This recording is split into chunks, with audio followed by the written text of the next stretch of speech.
वालेकुम, नमस्ते, सत श्री अकाल। उम्मीद करता हूँ ठीक होंगे, खुश होंगे। मैं हूँ तारिक नियाज़ी, मेरे साथ मौजूद हैं। अस्सलाम वालेकुम, नमस्ते, सत श्री अकाल। मैं हूँ सवेरा खान। तो चलते हैं वीडियो की तरफ, फिर करेंगे बहुत सारी बातें। So let's go. स्टार्ट करते हैं वीडियो को। वीडियो का टाइटल है big breaking, Taliban has took over Pakistan, what will happen next? जी। ये भारत के लिए अब तक की सबसे बुरी खबर है। पाकिस्तान पर राज कर रही है एक नई सरकार, तालिबानी सरकार, और पाकिस्तान का नया प्रधानमंत्री है मुफ्ती नूर वाली महसूद। तहरीक तालिबान ए पाकिस्तान एक टेररिस्ट ऑर्गेनाइजेशन का चीफ। इनफैक्ट आज की तारीख में तो तालिबानियों ने पाकिस्तान के पुलिस स्टेशन पर तक कब्जा करके पाकिस्तान पर अपना राज स्थापित कर लिया है। नौजवान हमारे कब्जे में है। हुकूमत पाकिस्तान को हम ये इतला देते हैं कि अगर 10 मिनट के अंदर अंदर हमको महफूज तरीके से हवाई रास्ते से अफगानिस्तान को पहुंचाया कि हम ये 7-8 बंदे को वापस बहिफाजत पहुंचाएंगे। वेल, हेलो फ्रेंड्स, मेरा नाम है गौरव। टीटीपी ने पाकिस्तान पर जंग छेड़ दिया। आज की तारीख में टीटीपी ने पाकिस्तान में एक पैरेलल गवर्नमेंट फॉर्म कर दिया है, जिसमें बाय द वे किसी सिविलियन गवर्नमेंट की तरह कैबिनेट मिनिस्ट्रीज भी है। यानी कि आज की तारीख में पाकिस्तान में 2 डिफेंस, 2 होम, 2 फाइनेंस, सारे मिनिस्ट्रीज 2 मौजूद है।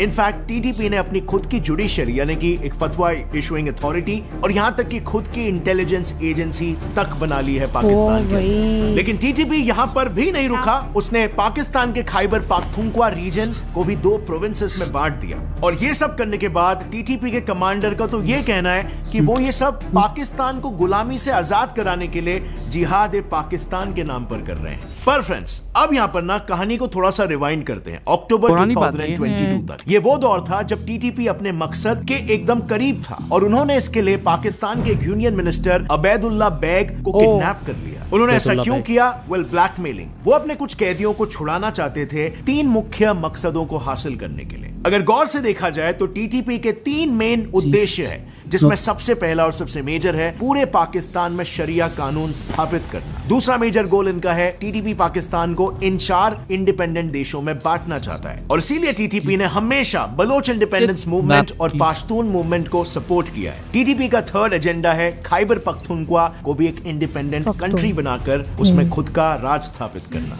जो आई वुड से उसने ऑलमोस्ट कर भी लिया है। इसके अलावा उनका आखिरी गोल बस यही है कि वो हमेशा अफगानी तालिबान को सपोर्ट करते रहे, क्योंकि बेसिकली टीटीपी के सभी मेंबर्स अफगानी तालिबान से ही लिंक थे और अफगानी तालिबान टीटीपी को हमेशा सपोर्ट भी देती रही है। अब इंडिया के लिए ऑफ कोर्स ये काफी सीरियस बात है, क्योंकि शायद ज्यादा वक्त नहीं लगेगा कि पाकिस्तान की भी हालत अफगानिस्तान के जैसी होने लगे। लेकिन वेट, इस कहानी में है एक ट्विस्ट।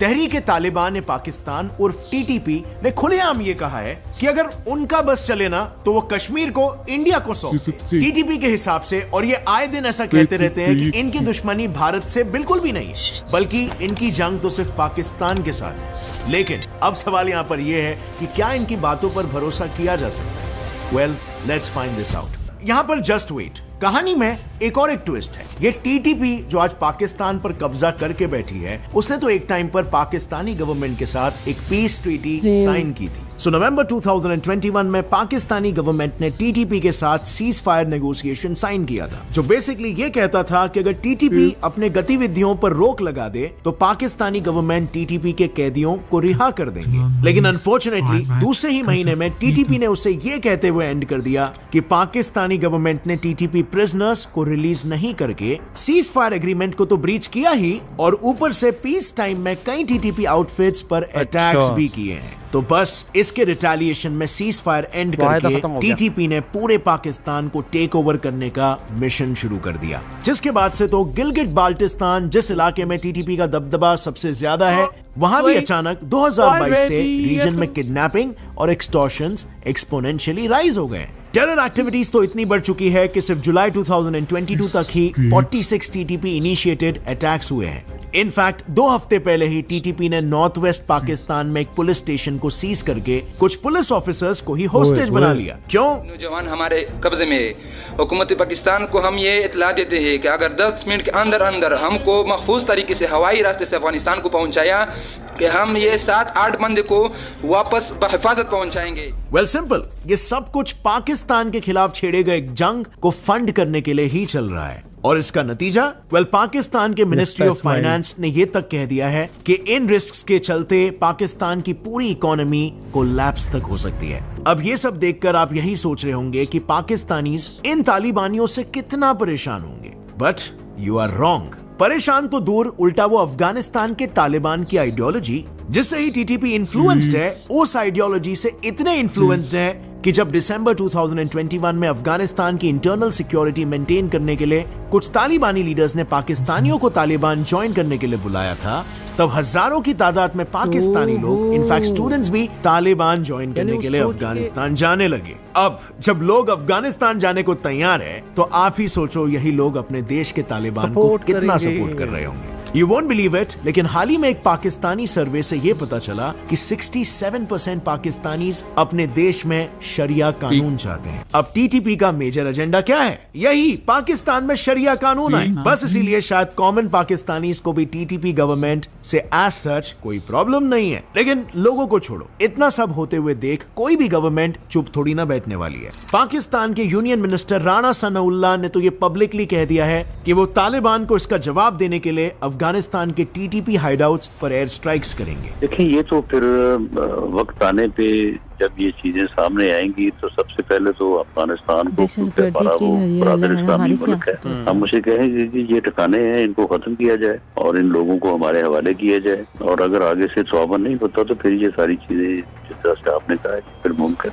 अब ऐसे बयान तो और कई सारे पाकिस्तानी नेताओं ने भी दिए हैं, लेकिन यही स्टेटमेंट्स पाकिस्तान पर ही भारी पड़ रहे हैं, क्योंकि इसके रिस्पॉन्स में तालिबान के एक सीनियर लीडर ने तुरंत पाकिस्तान का 1971 वॉर में सरेंडर करते हुए एक पिक ट्वीट कर दिया और पाकिस्तान को धमकी देते हुए कहा कि अफगानिस्तान पर अटैक करने की सोचो भी मत, नहीं तो 1971 वॉर की शर्मिंदगी वापस झेलनी पड़ेगी। और हाँ, ये भी याद रखना कि अफगानिस्तान बड़े बड़े साम्राज्यों का कब्रिस्तान है। अब पाकिस्तान में ये सब चल ही रहा था, बलूचिस्तान के सेपरेटिस्ट लीडर्स ने भी पाकिस्तान से अपनी आजादी के लिए हथियार उठाना शुरू कर दिया। इनफैक्ट आज भी ग्वादर पोर्ट को लेकर बलूचिस्तान में वायलेंट प्रोटेस्ट चल रहे हैं, क्योंकि पहले तो वो लोग चाहते हैं कि चाइना बलूचिस्तान से निकल जाए। तो उनसे यही गुजारिश कि जब तक हमारा एहतजाज चल रहा हो वो अवाम का साथ देकर वो काम बंद करें, ग्वादर से चले जाएं। और दूसरा, वो पाकिस्तानी वाटर्स में फिशिंग करना भी बंद कर दें, जिससे कि वहां के लोकल्स को भी कुछ धंधा मिल सके। इनफैक्ट सिर्फ 2021 तक बलूचिस्तान में ऑलमोस्ट 3000 टेरर अटैक्स हुए हैं, जो क्लियरली ये बताता है कि बलूचिस्तान भी पाकिस्तान से आजाद होने की लाखों कोशिशें कर रहा है। लेकिन अब सवाल ये है कि टीटीपी, एक इकलौता ऑर्गेनाइजेशन, एक देश में इतनी क्रांति कैसे ला सकता है? कौन है ये लोग और इनका वजूद क्या है? So let me tell you, TTP वो सांप है जिसे खुद पाकिस्तान ने छोड़ा था और आज वही सांप उसे काट रहा है। साल 2001 में जब यूएस ने अफगानिस्तान को इन्वेड किया था, तब पाकिस्तान और यूएस ने मिलकर कुछ ट्राइबल ग्रुप्स को जिहाद के नाम पर ट्रेनिंग और वेपन्स दिए। फिर एक टेरर ऑर्गेनाइजेशन तालिबान को खड़ा करके रशिया के खिलाफ और इंडियन कश्मीर में लड़ने के लिए इन्हें भेजना शुरू कर दिया। और जब इनकी जरूरत पूरी हो गई, तब दोनों कंट्रीज ने तालिबान को डिसोन कर दिया, उनकी मदद करना भी बंद कर दिया। इनफैक्ट पाकिस्तान ने तो यूएस के प्रेशर में आकर उनके कंट्री में छुपे तालिबानियों पर क्रैकडाउन्स भी शुरू कर दिए, जिसके बाद तालिबानी पूरे पाकिस्तान में शेल्टर ढूंढने लगे। एक ऐसा ही शेल्टर था इस्लामाबाद का रेड मॉस्क। इस मॉस्क में कई 100 तालिबानी छुपे हुए थे, लेकिन 10 जुलाई 2007 को पाकिस्तानी गवर्नमेंट ने एक कमांडो ऑपरेशन करके 100 तालिबानी मिलिटेंट्स को मार गिराया। इस इंसिडेंट के बाद सारे तालिबानी एक साथ आए और उन्होंने शुरुआत की टीटीपी यानी पाकिस्तानी तालिबान की, जिसका सोल मोटिव था पाकिस्तान की गवर्नमेंट को हटाना और वहां पर शरिया रूल को एस्टैब्लिश करना। अब क्योंकि सभी तालिब्स अफगानिस्तान में जंग लड़ चुके थे, इनके अफगानी तालिबान से अच्छे संबंध थे और इसीलिए शुरुआत के कई सालों तक टीटीपी ने अपने आप को अफगानी तालिबान का एक एक्सटेंशन ही बताया। लेकिन 2018 में टीटीपी ने अपनी पॉलिसी चेंज करते हुए अपने ग्रेटर जिहाद इन अफगानिस्तान और ग्लोबल जिहाद के एजेंडा को अपने मैनिफेस्टो से ही हटा दिया। अब ये मूव वैसे सिर्फ इंटरनेशनल एजेंसीज के रेडार से बचने के लिए ही था। इनफैक्ट ऐसा ही कुछ सिमिलर सेफ गेम टीटीपी ने 2020 में भी खेला, जब उन्होंने ये अनाउंस किया कि उनका पाकिस्तान के अलावा कोई भी रीजनल और इंटरनेशनल एजेंडा नहीं है। ये बयान टीटीपी का एक मास्टर स्ट्रोक था, क्योंकि सिर्फ इस एक बयान से पाकिस्तान को इनसे लड़ने के लिए इंटरनेशनल मदद मिलना बंद हो गया और आज के तारीख में पाकिस्तान को इन्हें खुद ही फेस करना पड़ रहा है। लेकिन बात तो ये है ना फ्रेंड्स कि अब सिर्फ पाकिस्तान को ही नहीं, लेकिन भारत को भी इन्हें फेस करना पड़ेगा अगर मैटर वर्स हो गई तो। मतलब अगर आप टीटीपी के प्रेजेंस को देखोगे तो वो पीओके के काफी नजदीक है। जिसका मतलब तालिबान का डायरेक्ट खतरा इंडिया को भी होगा। अब ये सिचुएशन को एनालाइज करना काफी डाइसी है, क्योंकि जैसे हमने जाना, कुछ अनआइडेंटिफाइड सोर्सेस का ये भी मानना है कि टीटीपी को वाकई में इंडिया से कोई दुश्मनी नहीं है। इनफैक्ट वो पीओके को भी इंडिया को वापस करना चाहते हैं। एंड क्वाइट आयरॉनिकली इसी बेसिस पर पाकिस्तानी गवर्नमेंट ने इंडिया पर एक्यूजेशंस लगाए हैं कि इंडिया टीटीपी को सपोर्ट और एड कर रहा है। एक आयरनी यहाँ पर यह है कि अफगान तालिबान, जिसे पाकिस्तान अपना क्लोज एलाय मानता है और जिनको इस्तेमाल करके वो कश्मीर को हथियाना चाहता है, वही तालिबान आज इंडिया को अपना इमर्जिंग पार्टनर बताकर इंडिया से रिलेशंस और भी स्ट्रॉन्ग करना चाहता है। And to expand relations, especially in the economic sector. In fact इसी डायरेक्शन में स्ट्रॉन्गर स्टेप्स लेते हुए इंडियन गवर्नमेंट ने भी अफगान तालिबानी गवर्नमेंट से ऑफिशियल टॉक्स होल्ड किए। और इंटरेस्टिंगली इंडिया ने इन रिलेशंस के लिए ही कुछ तालिबानी सोल्जर्स को कॉम्बैट ट्रेनिंग भी दी है। Yes, you heard that right, Bharat तालिबानी सोल्जर्स को ट्रेन कर रहा था। इनफैक्ट हाल ही में तो इन दोनों देशों की नजदीकियों को देखते हुए तालिबानी एक्सपर्ट जर्नलिस्ट अहमद राशिद ने यह भी कह दिया है कि अफगानी तालिबान इंडिया को एक शत्रु की तरह देखता ही नहीं है। बट एक मिनट, हम यहाँ पर तालिबान की बात कर रहे हैं, क्या भारत इन्हें ट्रस्ट भी कर सकता है?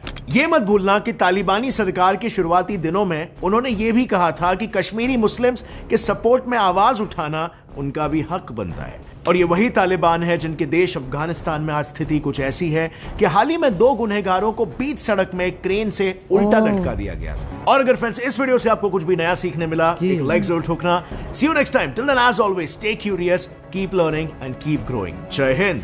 जी जनाब, बहुत सारी ऐसी वीडियोस आ रही हैं अफगानिस्तान पाकिस्तान वाले मामले के को लेके, और अब तो वाकई तालिबान की गवर्नमेंट है और पाकिस्तानी तालिबान एक अलग ग्रुप है। और जिस तरीके से सूरत लग रही है, इस वीडियो का थोड़ा सा मतलब गौरव भैया ने ये कोशिश की है बताने की कि कोई बहुत ज़्यादा ट्रस्ट नहीं करना चाहिए इंडिया को भी अफगानिस्तान पे।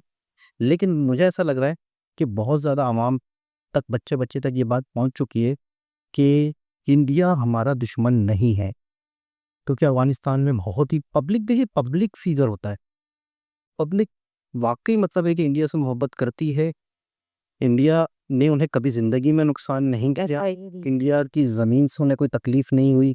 पाकिस्तान की ज़मीन से उनको तकलीफ़ हुई है तो आज उनको तकलीफ़ है पाकिस्तान से, जबकि बेशक हम मुसलमान हैं, ऐसा ही है। बहुत दूसरा, एक चीज़ किसी ज़माने में ज़रूरत के तहत बनाई गई, आज वही चीज़ किसी के लिए बनाई गई थी और वो आज उल्टा हमें ही, हम पे वो चीज़ बन तो गई ना, चीज़ है तो सही ना, अब वो चीज़ को ख़त्म तो हो नहीं सकती। और है सच एक और चीज़ है, आप थोड़ा सा एक चीज़ को ख्याल आ रहा है आपका कि ये ग्रुप है, उस ग्रुप से हमारी गवर्नमेंट कुछ करवा रही है कि यूं किसी पे भी चढ़ जाओ, जहाद ला जन्नत बदतर हो रहे हैं वगैरह वगैरह वगैरह, आप फट जाओ, तो उस चीज़ काम के लिए किसी को तैयार किया गया। अच्छा, अब कैसे तैयार होते हैं लोग, कभी इस अंदाज़ा लगाया है? मतलब उनका अपना दिमाग नहीं होता, वो कठपुतली बन जाते हैं ना। वो सोच भी नहीं सकते, यानी कि यूँ समझ लें कि एक बहुत बड़ी आवाम की तादाद इन एरियो में, वो सिर्फ इसी को अपनी ज़िंदगी समझते हैं। और मैं आपको एक मज़े की बात बताऊं, जैसे हमें लग रहा है कि हम जहाँ हैं सेफ हैं, या हम जहाँ हैं हम शुक्र है वहाँ नहीं पैदा हुए, जो भी लग रहा है हमें, आपको पता है उनको क्या लगता होगा कि शुक्र है हम यही हैं। और हमसे कुदरत ने इतना बड़ा काम लिया है, यानी यूँ समझ लो जो हमें ठोसा जाएगा, फीड किया जाएगा, बिल्कुल, उनको नॉलेज ही नहीं है। वो सोचते होंगे कि हम तो बहुत खुशनसीब हैं जो हम इस काम के लिए चुने गए। ये दुनिया आपने फिल्म में भी देखी हो ना, जिसमें बकायदा लड़के को कहते हैं खुश नसीब है तू इस मिशन के लिए चुन दिया गया है, ये हो गया है, अब तूने ये करना है, वो करना है। और तुम जिन लोगों ने सब कुछ के लिए तैयार हैं, क्योंकि बहुत सारे लफ्ज़ यूज़ करके शायद मैं जो यूज़ करता हूँ उसमें एड सूटेबिलिटी आ जाता है, तो उसमें मसला आ जाता थोड़ा सा। यानी कि वीडियो में थोड़ा सा ये अफगानिस्तान वाले मसले पे वीडियो आ रही हैं, तो उसमें एड रिलेटेड वीडियो नहीं है, वो इस तरह से कुछ है, पत्नी क्या है, पत्नी क्या मुझसे, तो इसलिए थोड़ा सा अल्फाज का चुनाव और अल्फाज का इस्तेमाल पर थोड़ा सा संभल के कर रहा हूँ मैं, बहुत समझ जाओ ये क्या कहना चाह रहे हो, क्या नहीं कहना चाह रहे हो। लेकिन नो डाउट यार कि अब पाकिस्तान के लिए बहुत ही ज़्यादा खतरा है, ऐसा है, क्योंकि अदर कंट्रीज भी पाकिस्तान को सपोर्ट नहीं कर रहे, जहाँ से उन्होंने फंड लेना था और तालिबान ने खुद ही मना कर दिया। बस सही है। तो आने वाले वक्त में सिर्फ अच्छा कह रहे हैं डॉलर बहुत ऊपर जा रहा है, महंगाई और बढ़नी है, तो क्या होगा इस अवाम का? सोच के मतलब तरस भी आता है, दुख भी होता है, अफसोस भी होता है। दोबारा किसी और के साथ आपसे मुलाकात होती है, जब तक कि अवाम का क्या होगा? आप भी तो अवाम में हो, हमारा क्या होगा? वही ना, हमारा क्या होगा? इस सबका सबका क्या होगा? तो दोबारा किसी और के साथ आपसे मुलाकात होती है, जब तक कि ये ख्याल रखें, अल्लाह हाफिज। आप तो शायद इंडिया चली जाओ, मैं कैसे इंडिया चली जाऊँ? बैठे में ना बहुत सारे बहुत सारे लोग बुलाने के लिए बैठे हैं।